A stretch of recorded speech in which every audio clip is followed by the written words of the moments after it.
Hello and welcome to the War Films podcast. This is the final one in our series of 10, and today we're looking at the 1957 film The Bridge on the River Kwai. My name is Garen Ewing. I'm an illustrator, writer and comic artist, and I'm doing this podcast with my brother Murray. Hello, I'm Murray. I've got a blog called Musings. So this is the last of our 10 films, and we're going back to World War II. 1957 this film was made. The director is David Lean. Now, we've had a David Lean film before, not in the War Films podcast, but in our previous series we did the Adventure Films podcast. Yeah. And we did Lawrence of Arabia, didn't we? Yeah, which was sort of a war film, but also an adventure film. That's right. And I think we discussed that, didn't we? That could also have been in the War Films category. Of course, that was made later in 1962. Yeah. So Bridge on the River Kwai was really the film that turned David Lean into an international star. Oh, right. He was very famous in Britain, of course, yeah, and internationally, but seen more perhaps of a sort of smaller film director. Mm. So Bridge on the River Kwai really exploded with success. pun not intended, funnily enough. Exploded onto the scene, into the movie world. It was a huge hit. It won 7 Oscars, didn't it? Yes, which is a lot, of course. Well, we'll start. It was based on a book. Yeah, so the novel was by Pierre Boulle, who also wrote the novel to one other famous film, Planet of the Apes. That amazed me. Yeah. I had no idea about that. Such a different genre. Yeah. So Bridge on the River Kwai was published, well, actually Bridge over the River Kwai, as it was translated, because it was written in French. He's French. It was published in 1952. And it was actually based quite a bit on his own experience. I don't know if you've read much about him. Not a lot. Yeah, so he was an electrical engineer, and he served as a secret agent in Singapore and China and I think Burma. For the French? He served with the Free French. Now, they were, under Charles de Gaulle, they were the people who were based outside, because France was occupied at the time. Yeah, and I know there was the Vichy France. Yeah, Vichy France in the south. was the occupied French. So they were also in other parts of the world. But the Free French were sort of like an outside French force fighting against the Axis forces. But Pierre Boulle actually was seconded to a British special operations executive called Force 136. Oh, right. Which is funny, because in this, it's Force... In the film, is it 216 or something? Yeah. It's 316. It's 316. Yeah, so, just looking at my notes. So he went on special missions. He was taught to blow up a bridge and to kill a guard at night with a knife. You know, all these things. Oh my goodness! Right. And he was captured by Vichy French forces, so by his own countrymen, but fighting on the Axis side. And he spent 2 years in hard labour before escaping. So he was a prisoner of war and an escapee and a secret agent, which all fed into Bridge on the River Kwai. Yeah, I knew the very general history of him, but I didn't know that much detail and that much experience in relation to what the film book would become. And the book actually came under quite a bit of criticism, as did the film, from people who had been out there saying, "Oh, it shows British forces collaborating," and said we didn't do that, and even the Japanese criticised it for saying it made their engineers look like idiots. They said yes, which wasn't the case, but as an allegory or as a sort of morality play, it's perfect. I think it's just not historical necessarily, but... Right. I mean, that's alluded to in the, I'm going to say film because I haven't read the book, that's alluded to in the film, of course, because Nicholson, the main character who wants to build the bridge, is seen as having a very different view to the rest of the British and Americans. So it's not like that was the general British attitude, or the general Allied attitude was to help the Japanese. Yeah. And of course, I know the Japanese, yes, they were not happy. Certainly some of them were not happy with the film in how it portrayed the Japanese. And in fact, they did have some very good engineers and had been planning this this railway line since 1937. Yes. When they were in China, they had invaded China, hadn't they, first, before the Second World War. So they had all these plans in place. Although it's also true, I read, that after the war, the British took back Burma and they kept some of the line, they dismantled some of it, but some of it was dismantled because they wanted a break in the line at the border. Right. Yeah. And some of it was dismantled because it wasn't very good. But then that may have been due to British not wanting, and Australians and Americans, prisoners not wanting to build such a good quality engineering project. We should say, really, because we've talked about the line and we haven't spoken about the basic idea of the film, which is it's about the building of a railway line in Burma or Myanmar. The Japanese wanted to build a railway line that linked Bangkok in Thailand and Rangoon in Burma.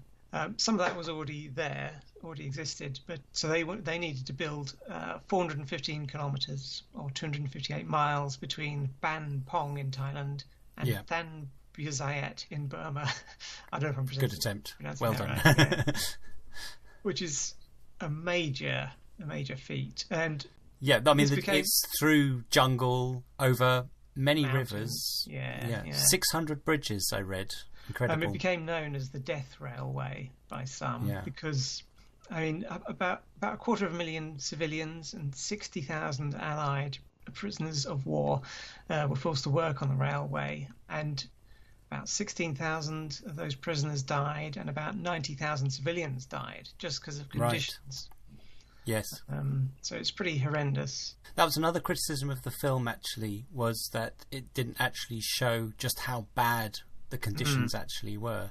And I think the Japanese had or have a reputation for being very cruel to their prisoners. I don't know how widespread that was, but certainly this railway was the focus of much of that.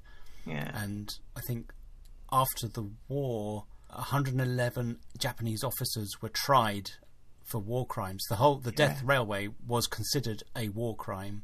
32 Japanese officers were sentenced to death. I think it was horrendous. I mean, it would have been horrendous at any time, because it makes me think of also during in America, in the Wild West, when they were building train lines there were a lot of fatalities, and they were paid people. They weren't prisoners. Anyway, I believe the Japanese did actually, with the civilians, which they first advertised for and asked for, and then coerced, but they did actually pay them. But they were not necessarily treated all that great either. No, conditions were I mean, the conditions were just horrible, just the jungle anyway. And because they were out in the middle of nowhere or in the depths of the jungle, it was very difficult to get medical supplies, food, tools. So the whole thing was built with the worst tools, terrible nutrition, surrounded and infested by disease and heat. And it was just the Death Railway is an extremely apt name for it, I think, unfortunately. But the film is a kind of a different thing. It alludes to some of this, but let's start with So Sam Spiegel was the producer, and he was one of these big Hollywood moguls types, the real deal with the big cigar and all that kind of thing. Quite an imposing figure. And he had actually looked at a few others before David Lean. I believe that. So Alexander Korda and his brother Zoltan Korda, who were both directors, they bought the rights initially. It didn't get made, and they sold them to Spiegel. I'm pretty sure Carl Foreman, who was the main initial scriptwriter, worked for Korda at the time, because he was in England because he'd been blacklisted in America because of the McCarthy hearings, the communist things. So Spiegel, at first he wanted Fred Zinnemann to direct, and he also thought of Orson Welles. He offered it to him and said, "You can direct and star in it," which would have been a bit strange. I mean, who would he star as? Nicholson? You can't imagine him coming out of the oven, No, I mean, the other person Spiegel was very keen to have was Charles Lawton. Yeah, I heard that. So these are both kind of large actors, and when you're talking about people being in a Japanese prisoner of war camp, that's not how people ended up or even went into them, really. Yeah. Anyway, that didn't happen, of course. And it eventually went to David Lean, who was given this opportunity. Now, Carl Foreman was writer and producer of The Guns of Navarone. Yes. Was that our first War Films podcast? I think it was. Yes, it I was. think that was the first one we did. Yeah. He'd also done High Noon, which is a very good film, very famous. Yes. So High Noon was 52.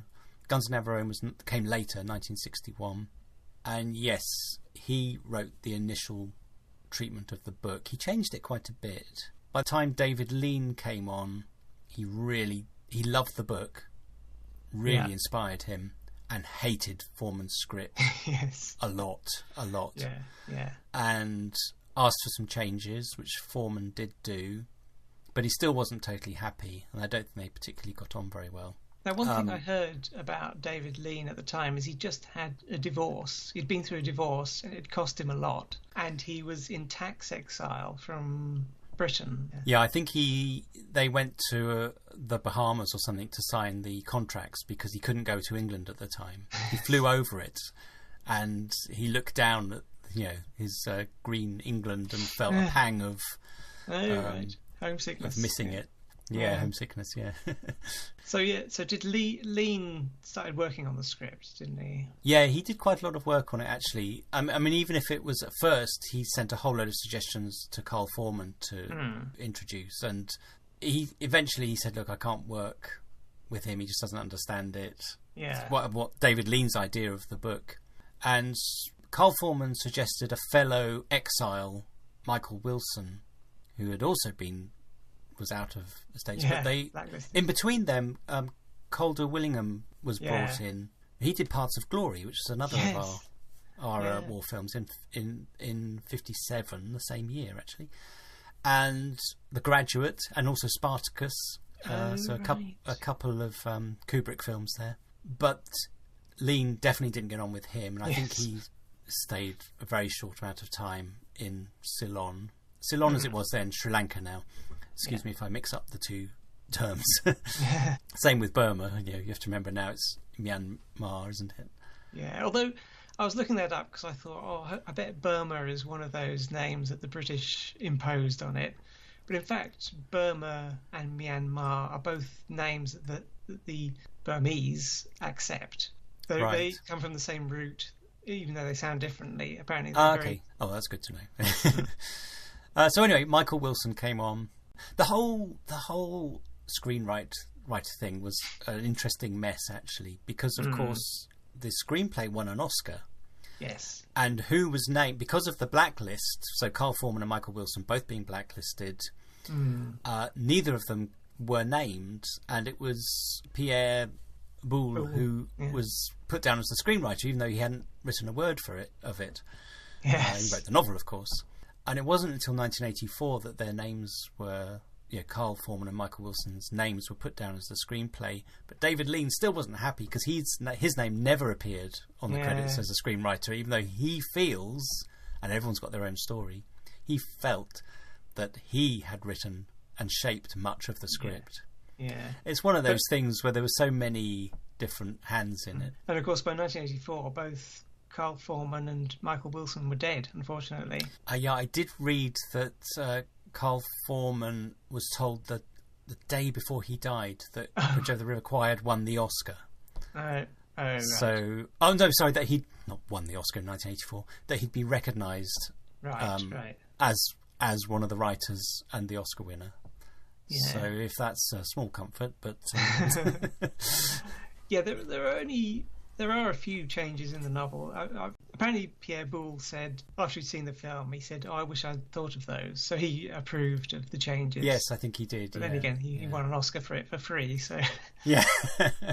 One of the things is the character of Shears, who's an American in the film, is a British commando in the novel. Yeah. And another thing is the bridge never gets blown up in the novel. Yeah, which is also, I think, reflects real life, because in history, I think it was bombed, but not until sort of the last year of the war, really, 1945, when the British and the Americans bombed it at various points. Yeah. So that's the writers. That's really the creative team. We've got the producer, and the actors are interesting because the main character of Colonel Nicholson, the list of actors that were thought of before Alec Guinness, his name was floated around already.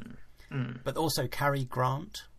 Cary Grant and Humphrey Bogart were possibilities for Major Shears, the American in the film. Yeah. Nicholson, Noel Coward. How about that? Yeah, I heard that. He'd have been... I can imagine that, actually. Laurence Olivier, I can imagine that. He didn't want to do it.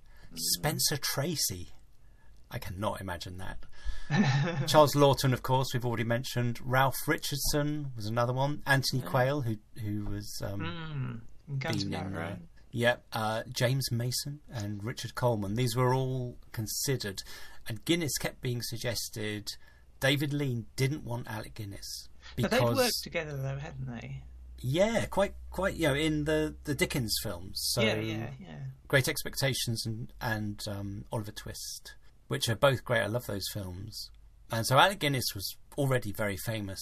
He'd done quite a lot of the Ealing comedies, Lavender Hill Mob, Kind Hearts and Coronets, which was very famous. Lady Killers, that was before, wasn't it? He'd been in Great Expectations, Oliver Twist. But because David Lean knew him, he kind of knew that Alec Guinness would have a different view of Nicholson. Right. Mainly centering on he thought Alec Guinness would want a little bit of subtle humour in there. And David Lean wanted him totally serious. Yes, in with his, pomposity, if you like. Yeah. And that turned out to be true. Alec Guinness did want to put a little bit of humour into him. And that was a great... they didn't really get on during the filming. They fell out. They got back together again. They fell out. It was not a great relationship. It ended up okay. But during the filming, there was a lot of... tension. Yeah, I heard that the way David Lean explained the character to Alec Guinness, he said he's a bore. Yeah. Alec Guinness said, "You want me to play a bore?" Yeah. Anyway, Alec Guinness got it, and he was happy in the end. He actually, after filming, despite all the arguments, he had a special screening of the film with his wife and son. And they watched it in silence and didn't really say anything and left. And I don't think it was David Lean who showed it. I think it was one of the other, the second director or one of the technical or the cameraman. I can't remember. But later that evening there was a knock on the door and it was Alec Guinness, and he said, "We've thought about it, and I think that's some of the best work I've ever done." Oh, right. And of course he did win an Oscar in the end. So the other big star is William Holden. He lucked in a bit on this because I've read he got 10% of the film's takings. Yeah, $300,000 pay plus 10% of the takings. And because it was so successful, that was so much that he actually asked the studio to pay him only $50,000 a year because he didn't want to just waste it all, and it pretty much set him up for life. He did act again, but. You wonder if that inspired Alec Guinness, because he did the same with Star Wars, didn't he? Yes, yeah. And because he thought it's not going to be that great. At least give me something. And of course, he earned millions from it. Yeah, he was also in. There's another war film which I thought we could have done, was Billy Wilder's Stalag 17, which was a prisoner of war thing. That was in 1953. Right. Sunset Boulevard is the one I know him most from. Oh, right. Yeah. He's the main guy in that, isn't he? And I don't really know him that well. No. Because he's a big American star from, obviously, a time before us. But Sunset Boulevard is a brilliant film, so I knew him from that. He was also in The Towering Inferno later. But he actually had a younger brother who was killed in World War II against the Japanese, fighting the Japanese. Oh, right. And... he was Ronald Reagan's best man at his wedding. Yeah, the only little fact I've got about William Holden is that he was quite hairy-chested. But there's a lot of scenes in this film where he's topless, and he had to have his chest shaved every day. Right. He was going to be in the Guns of Navarone, actually, but he asked for too much money, so he missed out on that one. Yeah. But he plays Major Shears, this American character, and he is a kind of a stock American. No, the character's interesting, but it's this idea of you've got to have an American in it, because it won't, otherwise American audiences won't be interested. Yeah. And for the same reason, there was a scene put in purely because they needed a Western attractive female. Oh, yes. So when Shears ends up, he escapes and ends up in a hospital and having a very nice time on a beach with one of the nurses, well, an officer, who's played by Anne Sears. And David Lean was not happy with that because, again, it was just put in there to have really some eye candy, as it would have been known as. But actually, I think it fits right in the film quite nicely. I don't think it stands out, and it really brings Major Shears' character through and makes it a lot more interesting when he has to go back on the mission, because that's not him at all. Yes. I think that works really well, and he turns out to be a really interesting character, and I think it's partially because of what's revealed about him in that scene with Anne Sears, with the lady. And I think David Lean later watched the film and thought, no, actually it works okay. So yeah. But it was kind of stuck in there. Yeah, another character is Major Warden, played by Jack Hawkins. Yeah. Who's in Lawrence of Arabia and in Zulu. I would say Jack Hawkins. Jack Hawkins with a he's sort of a Jack Hawkins, isn't he? Jack Hawkins. He's got that name. That London. He's from London. I don't know if he is from London. But... Sorry. Yes, he was in. He was in Zulu. He was the sort of the cowardly priest, or was he a drunk cowardly priest? That's right. Yes, he was probably a bit of both. Yeah. And who he's not in it much, is he? No. And he was also General Allenby in Lawrence of Arabia. I mean, he was in a lot of films, but he was a massive star. Yeah, I was convinced he was in Treasure Island, and I couldn't see that he was. No, right. I think he was in Kidnapped, which is so I might got those mixed up. Yeah, reading when we've gone through various actors, especially in these war films, which I haven't looked. I can't remember the dates now, but a lot of them are 50s and 60s, and we've got such a massive range of really classic heavyweight actors. Yes. But reading their biographies, and again, I haven't counted them up, but I kept coming across how many of them died from lung cancer. Oh, really? Which maybe isn't surprising. The amount of obviously smoking was seen very differently back then, but Jack Hawkins actually had to have his larynx taken out in the late 60s. Yeah. And he carried on working for many years. Yeah. Being dubbed in. I think this is right. This is from memory. I think he died after an operation to try and put some kind of mechanical voice box or something. Oh, right. in. I don't know whether it was hemorrhage or something, but yeah, just one of those horrible statistics. Yes, yeah. Now, another actor who was quite interesting, I don't know if I'm going to pronounce this right, it was Sessue Hayakawa, who was Colonel Saito. Yeah. He was a silent film star in Hollywood. He was the first Asian actor to be a leading man in Hollywood. Yeah. And you see the photos of him, he was really an extremely handsome chap, wasn't he? And he was something of a heartthrob, apparently. Yes. He was in The Cheat, which I know that film in 1915 by DeMille. That's quite famous. So I think that's the one that brought him to prominence. Yeah, he was interesting in this film. By the time he made Bridge Over the River Kwai, I think he was 68. And a lot of people were surprised because people of that generation knew of him. Yes. And oh wow, they've got Hayakawa. And I think David Lean thought he was going a bit gaga, as he put it. And his English wasn't great, despite working in Hollywood for many years. And he actually, although the script was an inch thick, he got rid of all the pages where he didn't speak. So he only carried around his little quarter of an inch script, if that, a few pages of script. And he'd only learnt the lines for when he was on camera. Right. So sometimes he was speaking and there'd be a close-up of Alec Guinness. But he hadn't learned those lines because he thought they were going to be dubbed in later. So during filming, he had to say, I've got to go away and learn these lines. And the other problem with his script, just having the bits where he spoke, was he had no idea at the end he dies. Spoiler alert, by the way. Until they got to that scene to film. So again, David Lean had a little bit of an issue with him. Yeah. But he's good in the film, isn't he? I found one little fact about him, which I think you might like, is when he was born in Japan, but he went to like college or university or whatever in America, and he played American football there. And apparently he was once penalised for using jiu-jitsu to bring down an opponent. Excellent. Yeah. He became a Zen master after his career. Oh, really? Yeah. Yeah, there aren't a lot of main actors in this. For an enormous 3-hour film, there's quite a small cast, aren't there? Yeah.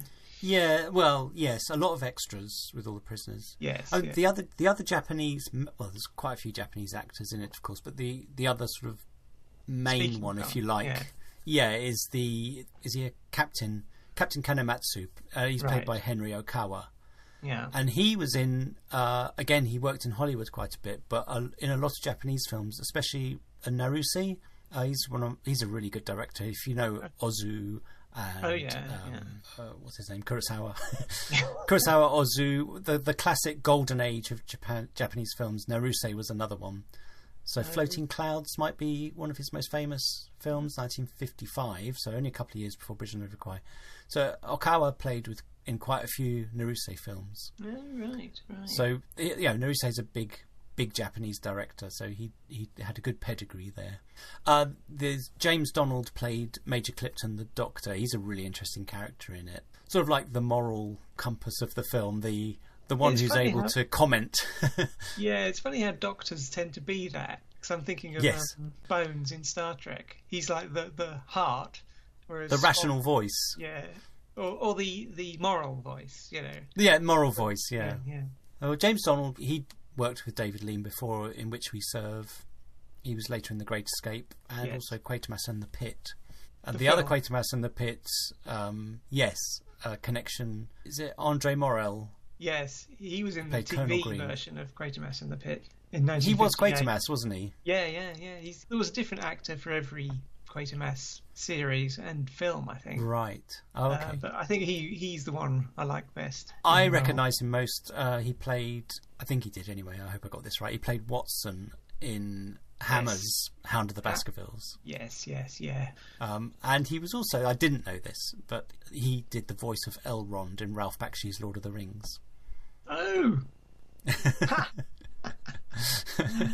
Now, there's two characters, we'll come to the end of the actors, but two others, they're the sort of privates, so the men, they're the ones who keep giving facial expressions to rolling their eyes or looking at each other, a little bit of comedy.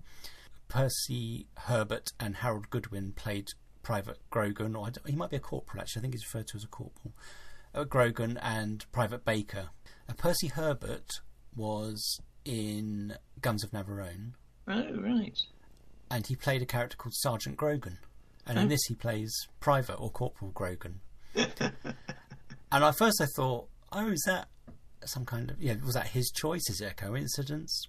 But the reason it is because Carl Foreman, his agents were Grogan and Baker. And in every film he wrote, he put in a Grogan and a Baker. So these two privates are called Grogan and Baker. And in fact, later, when David Lean said Carl Foreman had nothing to do with the finished script, he used this as evidence. He said, well, it's got Grogan and Baker, and I always put them in my script. So... that's very canny. Yes. But Percy Herbert was in a Japanese prisoner of war camp for 4 years in Singapore. Oh, wow. And because of his experience, he was actually paid £5 a day extra to act as a sort of advisor for David Lean on the day-to-day life in the camp, or little details that he could bring to the film. But he's a well-known... I mean, you see the film, you'll recognise him. He was in, as I say, Guns of Navarone. He was in Night of the Demon. He was in Carry On films. He was in 1 Million Years BC. And the classic, which I'm sure made his career, One of Our Dinosaurs is Missing. He was in that as well. Yeah. He got the Oscar for that, didn't he? Yeah. Yeah. So if that's the actors, the only other name I've got down is Malcolm Arnold, who did the music, who'd worked with David Lean in Brief Encounter, and would also work with him on Lawrence of Arabia. Apparently he had 10 days to write the score, and he would he'd get up at 4 a.m. to start working and work till midnight for those 10 days. Oh my God. Oh, right. Yeah, deadlines. Yeah. But he won an Oscar for it. He also did the music for The Heroes of Telemark, which was another film I'd considered putting in this top 10 because I really like that one. Yeah. But he wrote music for many films, but he also was extremely successful just in classical music and ballet. Yes, yeah. Music. He was a conscientious objector in World War II. Oh, right. I didn't know. Which is interesting. And in fact, his brother was killed while in the RAF. Yeah. So he had a change of heart and volunteered. And then he was put in a military band. And I don't know if it's that or if he decided that perhaps he didn't want to be in the army. So he shot himself in the foot and got back to being a civilian or a musician. I think he was with the London Philharmonic. That's like the classic thing, isn't it? Shooting yourself in the foot. Yeah. In the name of His Imperial Majesty, I welcome you.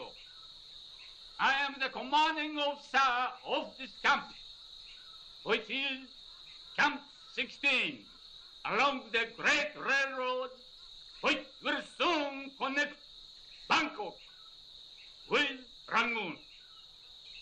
You British prisoners have been chosen to build a bridge across the River Kwai.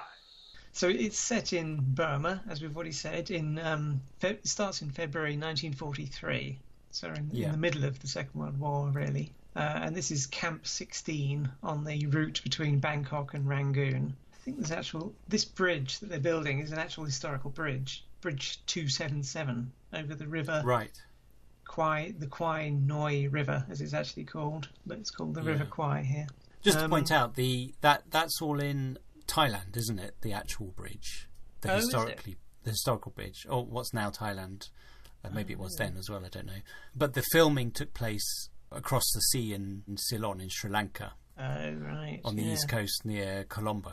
It wasn't shot on location, but Sam Spiegel wanted it initially to be shot in Europe. He looked in, I think, Yugoslavia and in Sicily. Wow. But then I think one of David Lean's assistants, who had been in the Second World War in Singapore, he thought he knew a good area where it would be, and in fact he found the location. So that's one of the things about this film which really comes across, is it's genuine. It's shot in the jungle, it's shot on a river. They actually built a bridge, they actually blew up the bridge. Obviously no computer effects back in 1957. They even built a dam further up the river so that they could control the height of the water, because obviously at one point near the end, I wondered about that actually. Yeah. So the opening scene's quite good because we start with Shaw, who's the American, and an Australian guy. Yeah. They're digging graves. So it just shows the kind of what life in the camp is like. Seems like a full-time occupation, doesn't it? Yeah, in fact later he says, because it's famously they say you can't, there's no point in escape, there's no barbed wire, there's no towers, there's nothing to stop you escaping apart. No, I didn't understand. Does he say we're on an island? You can't escape, we're on an island? I don't remember that. I might have misheard it then. It was his... We're an island in the middle of a jungle, metaphorically, maybe, Or maybe I misheard, but they're not on an island. A word to you about escape. There is no barbed wire, no stockade, no watchtower. They are not necessary. We are an island in the jungle. Escape is impossible. You would die. But anyway, escape is certain death. But as Shaw says, staying in the camp is even worse odds, I think he puts it. And then in come the British. This is quite a famous scene because obviously we've got the Colonel Bogey March playing. They're whistling it. And this is one thing that the Americans said no one will understand the significance of this piece of music, because it's supposed to show them sort of being a bit flippant and showing a bit of resistance towards the Japanese, you know. And of course, David Lean said, well, they couldn't have the sort of famous lyrics to Colonel Bogey, but David Lean said all the British ex-soldiers in the audience will know exactly what this piece of music means. I don't know if you... I mean, I know the lyrics to that song. Well, the ones that came about in World War II. Because it was written in World War One. 1914. Just at the start. As an instrumental, Right, exactly. And so the lyrics didn't come into it until, what's thought of as a bit of propaganda. But the World War II was so huge, even when I was at school in the 70s, in primary school, that we went around the playground singing this song about Hitler and what was in his trousers, you know. Or what wasn't, I should say. What wasn't in his trousers. And Goering and Himmler. Himmler's very similar. I think that's a brilliant rhyme. Yeah, anyway, it's interesting the different lyrics, because I learnt Hitler has only got one ball, and then the other is in the Albert Hall. Yes. But there's another one that says, is it Hitler's only got one ball? Is it Goering has two but very small, or something? Yes, There's very variant lyrics. But the Albert Hall one was the one we used to go around the playground singing. Yeah. Amazing. Yeah, apparently the march was written, there was a military man who played golf, and instead of shouting 4, he would whistle. Yeah. And that became the start of each line of the music. Yes. And Colonel Bogey, the name, the Colonel Bogey March, comes from a system of scoring in golf. Oh, I've heard of a bogey. Is that... Yeah, a bogey is 1 under par. And in this system of scoring, I don't know much about it, but it was described as if you were playing against a Colonel Bogey. He was like the bogey man. Imagined, yes, yeah. He was the imagined opponent.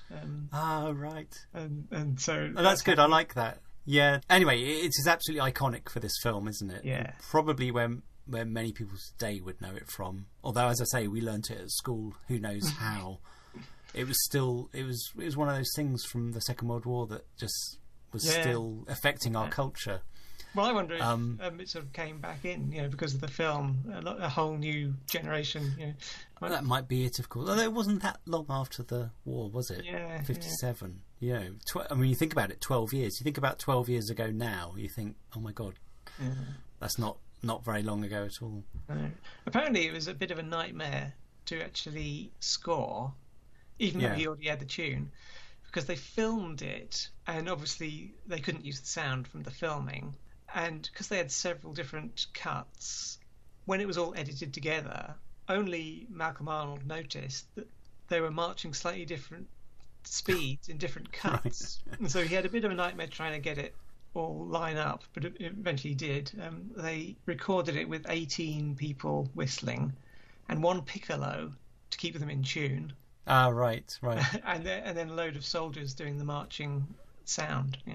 And I think that the original writer of the music was dead. He died at the beginning of the Second World War in 1945. But his widow reaped the benefits, and apparently she wasn't that well off and wanted to visit. I don't know if it was her home in South Africa one more time, but this gave her the money to do it thanks to the film. So she was able to visit South Africa, and then she came back to England and died. Yeah. Happy, hopefully happy. Well, yes, it ends in death, as everything does. But it was a kind of a happy situation. Yeah. But anyway, so yes, in they come. They're showing this disdain, if you like, for the Japanese. And the main point about these whole opening scenes is it shows Nicholson in charge of his men, wanting to do the right thing. The Japanese colonel coming out, wanting to make his stamp on them as prisoners, and kind of failing, not very strongly at first, but they have a falling out, don't they? Colonel Saito says, "You're here, you're going to work on the railway," and he's under a pressure of a deadline of like a month away or something. And so he says officers are going to work as well. Nicholson brings out the Geneva Convention, Yes. and says Article 27 says that officers don't work, and this is the point of contention on which starts off the conflict. Yeah. At this point, doesn't The it? whole thing is, even though we're in an insane situation, it's war and they're prisoners in a jungle miles from anything else. Yeah. There are rules, and it's like the one thing that stops war from becoming complete chaos is rules. It doesn't matter what the rules are, as long as you stick to the few rules you've got, then you're not complete barbarians, but you're soldiers. Yeah, I mean, the reality, as we know, was some of the terrible things that the actual prisoners of war suffered. Yeah. And even some of the Japanese. I mean, I think over 1,000 Japanese soldiers and Koreans actually died during the building of the railway. Nowhere near as many as the civilians and then the prisoners. But I looked up Article 27 of the Geneva Convention. Oh, right. Because I was curious. And at first it was just about clothing. And I thought, oh, they made it up then. But actually I'd got the wrong one. So the 1929 Geneva Convention was the one that was in enforcement during the Second World War. So here it is. Article 27.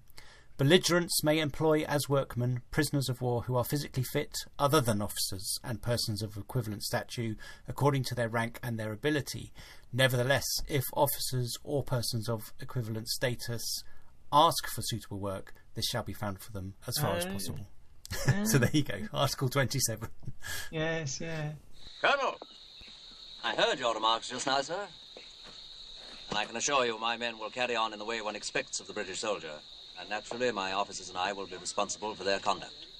Now then, sir, you may have overlooked the fact that the use of officers for manual labour is expressly forbidden by the Geneva Convention. Is that so? I happen to have a copy of the convention with me and would be glad to let you glance through it if you wish. That will not be necessary. But what you said is very interesting about this sort of microcosm and the rules. Yeah. Because Saito mentions Bushido, doesn't he? Yes, so he comes from... In fact, they both come from similar cultures in a way, these island nations of Japan and Britain. They've both had feudal warrior, almost caste systems. Yeah. So you've got the samurai and Bushido. And there's a kind of pomposity there that comes along with the class system. And so he's got that. And Nicholson is obviously from the upper classes of British society. And also, again, the army is its own world, isn't it? Yes, yeah.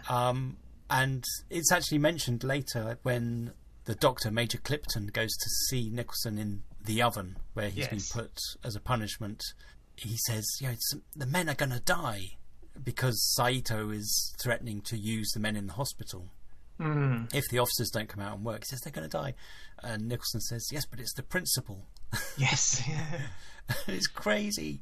And this is mentioned several times, the craziness of it, by Shears, by Clipton, even by Nicholson thinks Saito's crazy. Saito thinks Nicholson's crazy. They call so many people in this film calling other people mad. Yeah, the actual novel begins, I mean, this is a translation, but it begins saying, the insuperable gap between East and West that exists in some eyes is perhaps nothing more than an optical illusion. During the last war, saving face was perhaps as vitally important to the British as it was to the Japanese.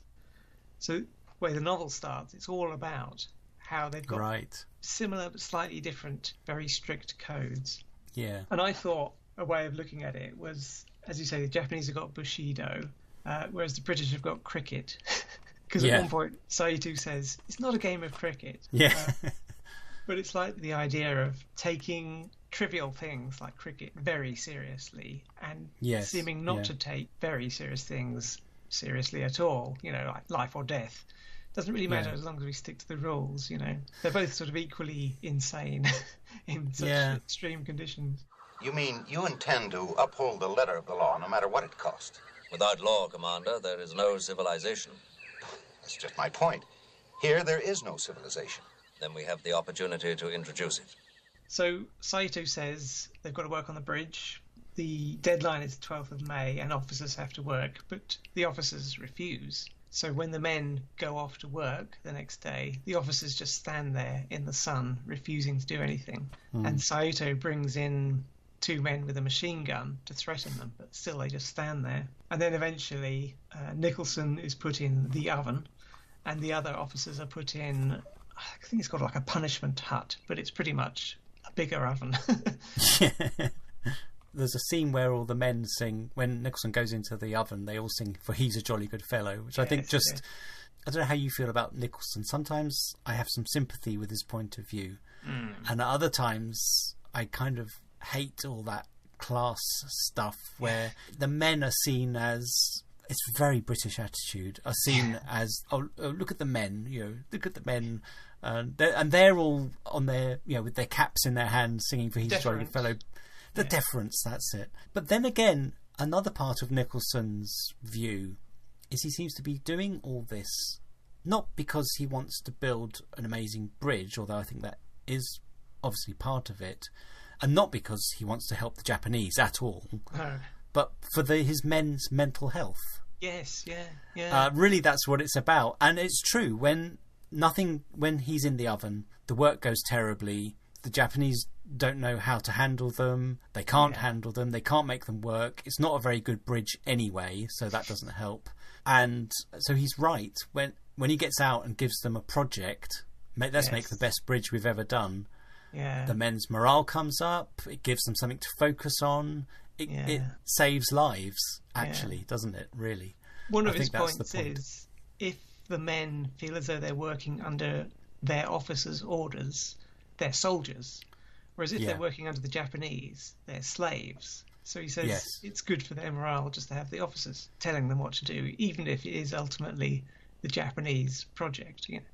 Yeah, there's something connected with that. So there's been a prisoner escape attempt with Shears, an Australian, and an Englishman. An Englishman, an American, and an Australian walk into a Japanese prisoner camp, or walk out of a Japanese prisoner camp. The Englishman and the Australian get shot quite early on in the attempt. Shears managed to fall into a river and make it. But anyway, the point is, Saito says it's crazy to escape, but at least when they did, they were soldiers again. Yes, But then he says, but they're mad. That what they are escaping from is reality. Yes. And that's really interesting when we're talking about madness and craziness. Yeah. How he says they're escaping from reality. I mean, in a way, this film is in two halves.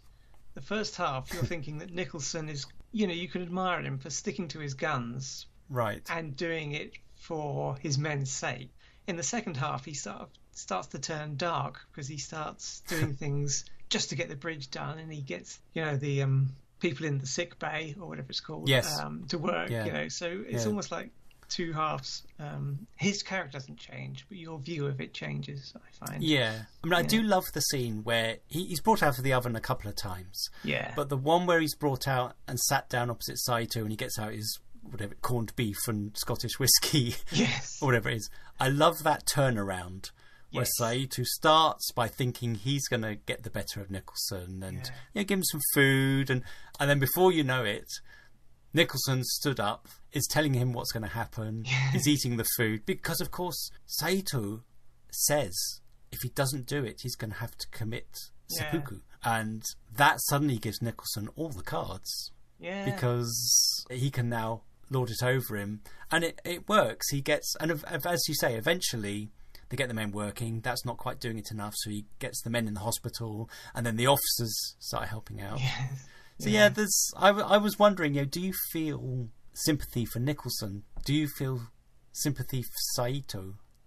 And it's kind of a bit of both, isn't it? Yeah. Although maybe not Nicholson. Nicholson is the one who is almost like he is the most mad, because he's the most, he sticks to the rules so strictly. I mean, even in terms of building the bridge, one of his officers says, should we not collaborate with the enemy? Should we not try and build the bridge? And Nicholson says, well, we were ordered to surrender. That's why we're here. So strictly speaking, it might be against military rules not to try and escape, for instance. He says, don't try and escape.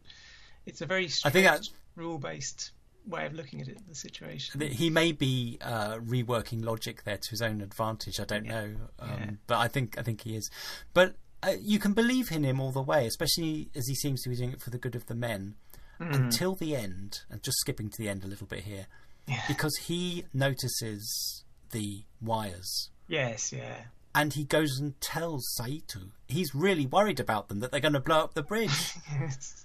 Anyway, we're skipping to the end a we should little leave bit that to there. the But so anyway, just going back to Shear's escape, Yes. it's quite an interesting little sequence as well. He ends up in this village with, and it's all paradise, isn't he? He's got flowers around his neck.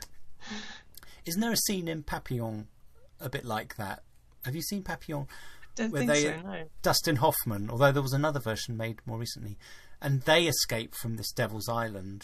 And I think there's a scene where they end up in a village and it's all paradise, and but then they have to go on. So in Shear's, he's taken out of the village so far, but then he's on his own again. And again, he almost dies at sea, but he's picked up by a seaplane. We don't see that in the film. It's because the next thing we see is he's on the beach with, and Sears. And just to get through this plot point, he is then recruited by this Force 316, a rather rum group, as it's called, a rather rum group, and Major Warden. They want him to go back into the jungle because he knows the area. That's why they want him. Yes. Because they're going to place some explosives on the bridge. And he was, at this point, Shears was hoping just for a medical discharge. Yeah. For him, the war was over, as you say.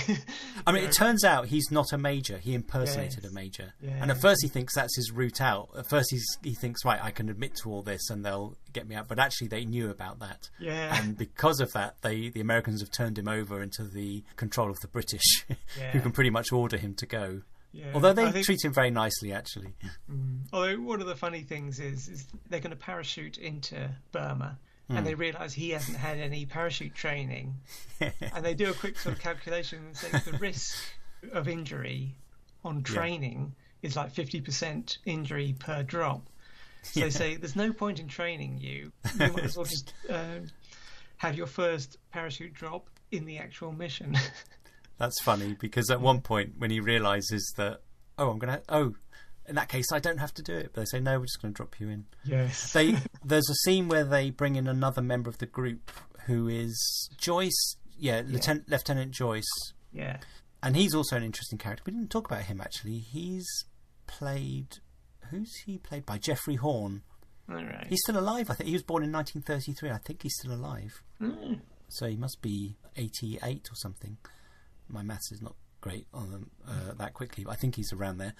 Did you notice that when Major Shears... Did you know that bit where he walks through the practice bit where there's all these commandos practicing and he gets attacked? Yes, yeah.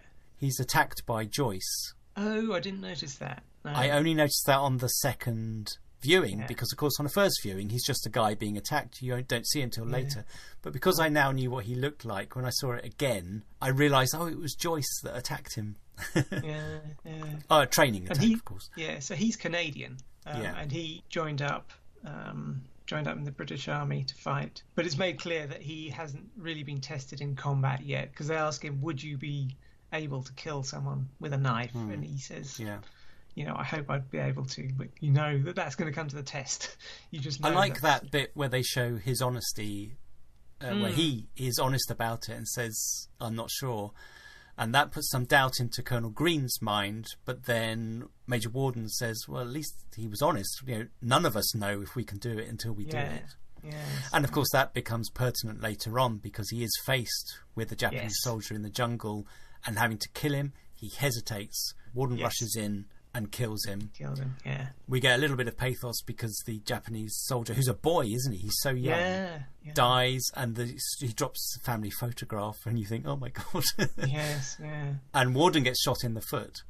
Another. It's a theme of this podcast. Shot himself in the foot. Well, he didn't shoot himself in the foot. He gets a bullet injury in his foot, which of course then makes the trek across the jungle really difficult.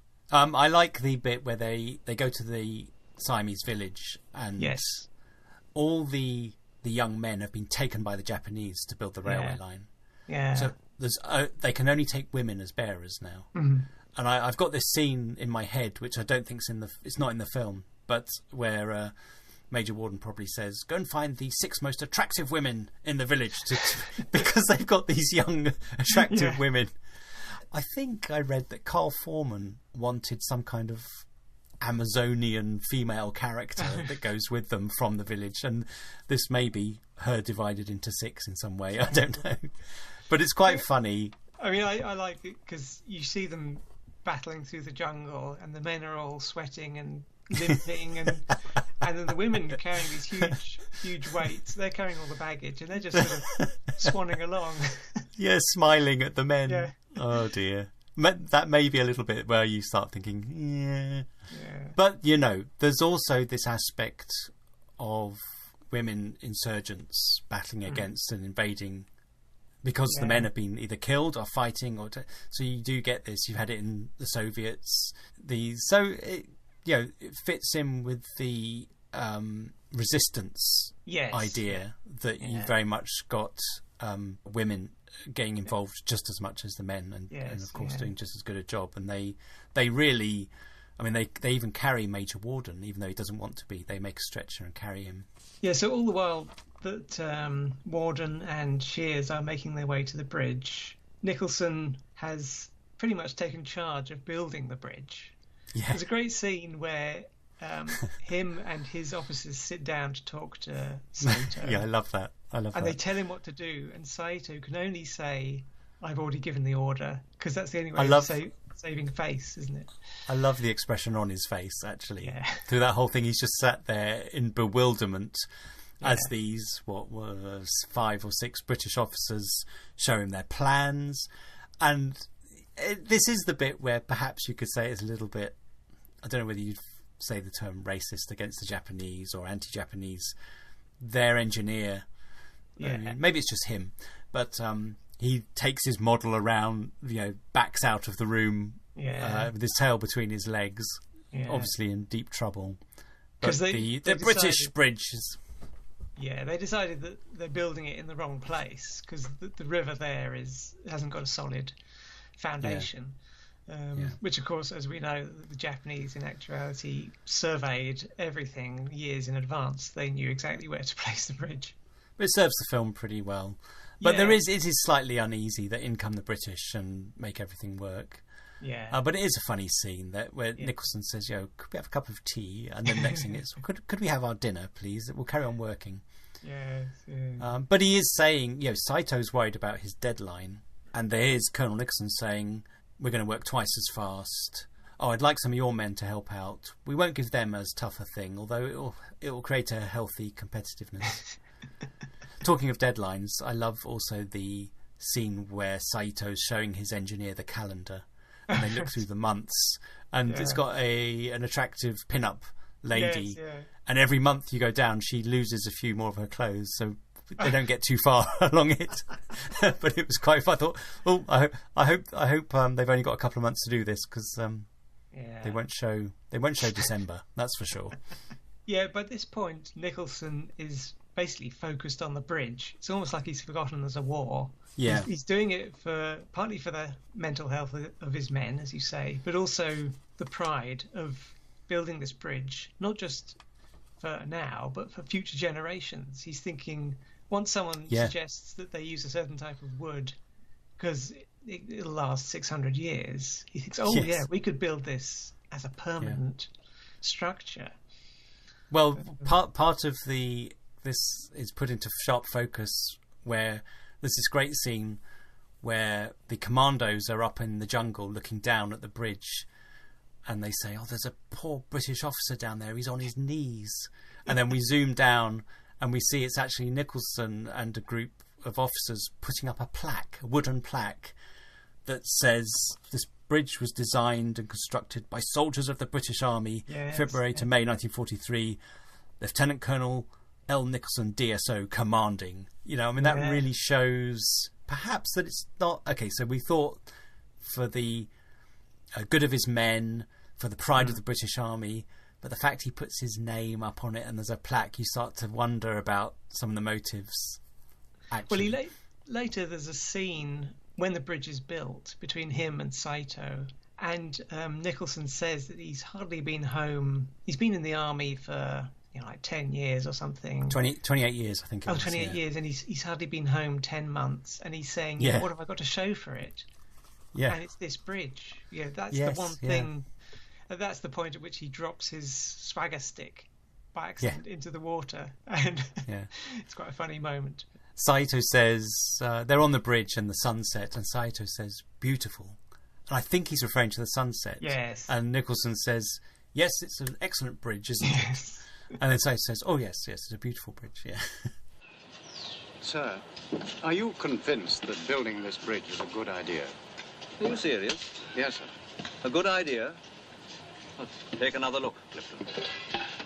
You don't agree that the men's morale is high, the discipline has been restored, that their condition has been improved? Are they a happier lot, or aren't they? Yes, sir, but... They feed better and they are no longer abused or maltreated. That's all true. Well then, honestly, Clifton, there are times when I don't understand you at all. I'll try to make myself clear, sir. The fact is, what we're doing could be construed as, forgive me, sir, collaboration with the enemy. Yes, there's not much to say about the building of the bridge, other than that it gets done, really. Once Nicholson says, we're going to do it, they basically do it, don't they? Yeah, I mean, it's very satisfying. Yes. Perhaps especially if you're on the side of the Allies, to see such a great bridge. I mean, it looks like a sort of mini Forth bridge, doesn't it? It's really solid, well built. The actual bridge was built out of wood, but then pretty much straight away they replaced it with one made out of concrete and steel. The actual historically historical one, not right? The one in the film, but no. And they kept both bridges. So when they were bombed, both bridges were damaged, both the wooden one and the concrete one, right, and repaired. But so in actuality, the bridge that was built wasn't going to stand for 600 years. So I'm really, we're getting to the ending because we've discussed the building of the bridge and the commandos are coming in, and the ending is fantastic. It goes on for a while as the commandos have got there, and they place the plastic explosive 3 feet below the water level on the bridge, and Joyce sets up across the river. They find a little spot for him to hide with the plunger, but of course the wire has to go down there. And then the next day the train is coming, so the bridge is open, the deadline's been hit on the morning of the 13th of May, I think that's the date. This train is coming full of Japanese soldiers. First of all, the prisoners march out, whistling Colonel Bogey again, as they go off to the next camp. For them, the war is not over yet. And but Nicholson stays, the doctor's still there because the hospital men are going to go on later by train, not this train that's coming. Of course, the amazing thing about this is they did actually blow up the bridge. Now, they built this bridge. It was real. They were actually going to blow it up. It was expensive. You can only do that once. Yes. So David Lean had 5 cameras set up. Dignitaries from the country, I think even the Prime Minister came. Sam Spiegel flew in. It was a really tense moment. And I believe David Lean had a system where he had a board with 5 lights or something, well, 1 for each camera. So when the camera crew were ready, they would flick a switch and the light would go on to say, yep, they're in position, everything's safe. Yeah, because they had to start the camera, flick the switch and then get out there, because they weren't going to be near the cameras while it was filming, because they didn't know how big the explosion was going to be. Yeah, splinters flying everywhere. And there was also the train driver, so he had to... At the last moment, now he had to jump off the train, so it couldn't be going too fast, but also the train couldn't go too slowly across the bridge. Yeah. So what he had to do was push forward I'm going to say accelerator. I don't know much about trains. There must be a better word. Push forward the lever, the speed lever. I think I'm sure that's the correct term. The speed lever on the train. Just as he did that, flick the switch to turn on the light and jump off. Yes. So it was all very, tense. Now he did that, but he forgot to speed up the train. He also twisted his ankle when he jumped off. But the light went on, but one of the camera lights didn't go on. Yes. And the train's coming across, David Lean's watching, one of the camera lights isn't on, and he cancels the whole thing. He abandons it. He says, no, don't blow it, because of course he doesn't know there might be a cameraman around. And it was dangerous stuff. Someone did die during the filming. Oh. Well, not during the film. There was a stuntman called Frankie Howard. And I think Frankie Howard, ERD, is the... Oh, Woo! Misses. Yes, That was a perfect impression of him. But Frankie Howard was the stuntman. He was stuntman dressed as a Japanese soldier, falls into the river, but the current was really strong and he got into trouble. Someone else went in. Yeah. I think actually 3 people were in the end. And luckily they got through. But Frankie Howard, the stuntman, got a stomach bug. He went back to England to hospital. Yeah. And he actually got basically a tropical disease and died from it. So although he didn't die during the filming, he did die from the film, as far as I understand. Yeah. And even David Lean had to be rescued from the river. They went swimming on a day off, and he got into trouble in the river and had to be rescued by one of his crew. He reckons he would have drowned. It was a close thing. Anyway, back to the bridge. Yes. So they had to do it again the next day. It turned out that one of the cameramen had forgotten to flick the switch. Yes, he wasn't actually... on. That's all it was, yeah. And the train went across the bridge and ploughed into a generator, apparently. Yeah. That's the only thing that stopped it. Yes, because there was no one aboard, of course. And then they had to lift it to use it again, the train. Yeah. But they contacted the owner of a crane to lift it, and he refused to let them use his crane because he hadn't been invited to the exploding of the bridge. Right. So someone decided they in the end they got a load of huge jacks, physical lifting devices to get the train back onto the tracks. And oh my God! Get it back to place. Yeah. Oh yeah. So the next anyway, they did do it. They had to have someone else. I think there was a guy who was officially David Lean's carpenter on the set, but David Lean really trusted him, and he kind of did all kinds of different jobs. And I think it was him. Sorry if I got this wrong. I think it was him who drove the train the second time and jumped off it. Anyway, the second time it worked, and it is a good shot, isn't it? Yeah. It's the bridge exploding. I mean, there's quite a few films from the time where back projection is used or special effects, and at the time they're fine. Yeah. But they've dated now, and they stand out in films. Bridge on the River Kwai, it's almost like an all-natural film. It's so solid. It's timeless because they didn't use any effects. It's just almost documentary-like. Yes. Not in its style, but in the fact that it's just a camera pointing at what's actually happening. Yeah. So it's very good. And the whole ending is very exciting. Yeah. Because, of course, before the explosion, Nicholson sees the cable. Yeah. And he summons Saito, and they both go down to see what it is. And he must know what it is. Or maybe he doesn't, I don't know. It's kind of crazy, isn't it? He says there's something odd. And it takes him quite a long time down the river following this thing before he says, yes, there is something going on.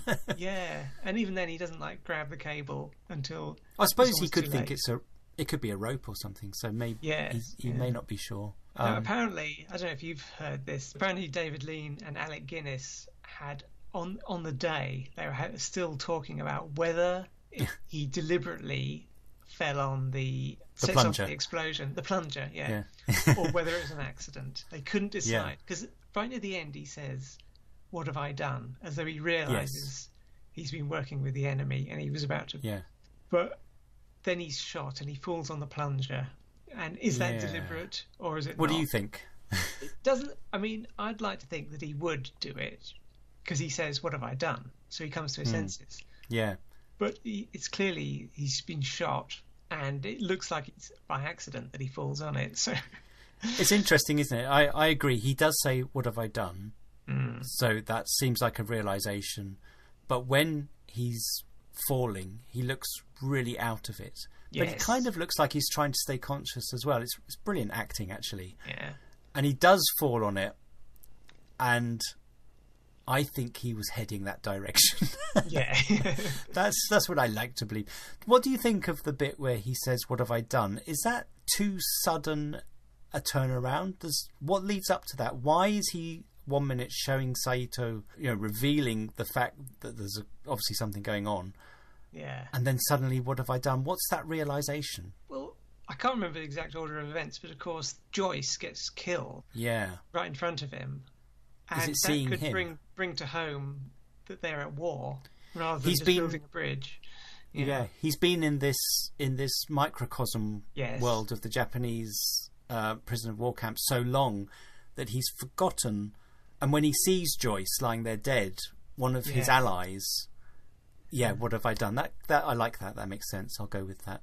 One thing I thought, this is sort of in praise of Nicholson, is of course they're in a terrible situation, the prisoner of war camp, and the way he gets through it is by totally focusing on one micro situation, as you say, a sort of microcosm of just building the bridge.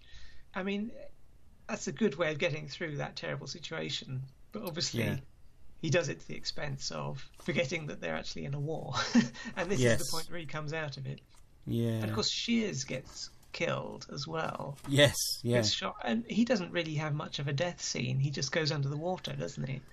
He kind of, you think, I mean, he voluntarily goes across the river to get this. He must know that he's probably not going to make it. So for someone who wanted to just get, was hoping for a medical discharge and to get out of there.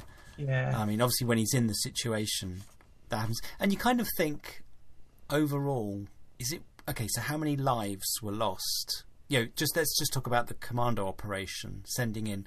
Of course, one of the commandos died straight away. He parachuted into a tree and he probably broke his neck or something. Warden makes it. Shears gets killed. Joyce gets killed. The villager who helps them gets killed. I think all the women, the 6 most beautiful women in the village, all survive. Nicholson gets killed. Blowing up the bridge, was it worth it? Is it worth it in the war effort when it just get rebuilt? I mean, obviously it was a very good bridge. So. But it's, as Major Clipton says at the end, madness. Madness. And I kind of can't disagree with that. That is the last line of the film, isn't it? And it's fitting. There's a bit where Shears is with Warden. They're just getting him onto the stretcher.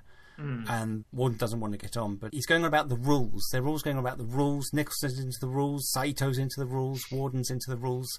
And something Major Clipton said as well about, forget the principles, these are people's lives. And Shears says it too. He says, live like a human being. You'll go on without me. That's an order. You're in command now, Shears. I won't obey that order. You make me sick with your heroics. There's a stench of death about you. You carry it in your pack like the plague. Explosives and L pills, they go well together, don't they? And with you, it's just one thing or the other. Destroy a bridge or destroy yourself. This is just a game, this war. You and that Colonel Nicholson, you're two of a kind. Crazy with courage. For what? How to die like a gentleman. How to die by the rules. When the only important thing is how to live like a human being. And that's kind of what my overall view of this is. But of course, I've not been involved in a war. And I've not been in the army. And when you're in the army, you're in a different world in a way. But there is this idea, I think, that's why I said, is it worth blowing up the bridge? Of course, all these little things did matter. I mean, perhaps it's these little things that eventually built up and led to, the Nazis and, Imperial Japan losing the war, which seems like the right outcome from where I'm sitting. But there's this humanity side to it. People lose their lives, and people gave their lives for something, and you think, was it worth it? And so when you get Clipton saying madness, I agree with him on that level. I think, was a bridge worth these lives? Maybe it was. Maybe it was in the grand scheme of things. But it seems to me, not being involved in a war now, from my very comfortable position, not in the jungle, not fighting a war, and very privileged not to be in those situations, I can't help but think it's not worth the human lives. But then, there was a war, wasn't there? And it was awful. I mean, you could say if they just built the bridge and didn't blow it up, then no one would die rebuilding it. But then the railway would be open and soldiers would get through that much quicker, and so other people would die. There's no it's these little things that can lead to much bigger consequences. You're right. So they did matter. Let's say that.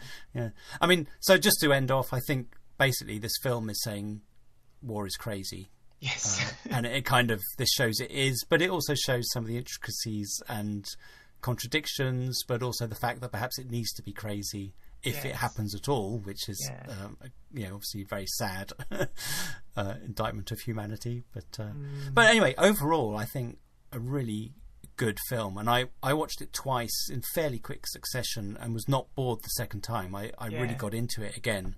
I think it's a really good quality film. Yeah, considering it's almost 3 hours, it's 2 hours 40 minutes, and it doesn't have a huge cast. It's not like one of these ensemble pieces with lots of stories. It doesn't feel as though there's anything you could cut out. It still feels quite dramatically compelling, doesn't it? Yeah, I agree. I can't think of anything, even though there were a couple of scenes that were criticised or worried about at the time, for instance with the nurse. I think they all work great, and there's humour in it. The characters are fantastic. The setting's interesting, if not perhaps realistic, but then we probably don't want to see that in entertainment, which is really what it is in the end. It's not a historical documentary, but a great ending to our war film series. Yes. The only thing I was going to add, because we start off seeing Japan has invaded Burma, because Britain had actually invaded Burma first. Yes, of course. It was a British colony from 1884, but in 1948, after the war, it was also it got its independence, so it came back in, and then, as we know, descended into its own problems. But as everywhere has. But okay, so thank you very much, Murray. I enjoyed doing those. Yeah. Yes. We'll see if that's the end or not. But for now, that's definitely the end of the War Films podcast. Thank you very much, everyone who listened to it. You can go back and listen to any of the 10, and we've also got the 10 adventure film podcasts. So thank you very much. Thank you. Bye.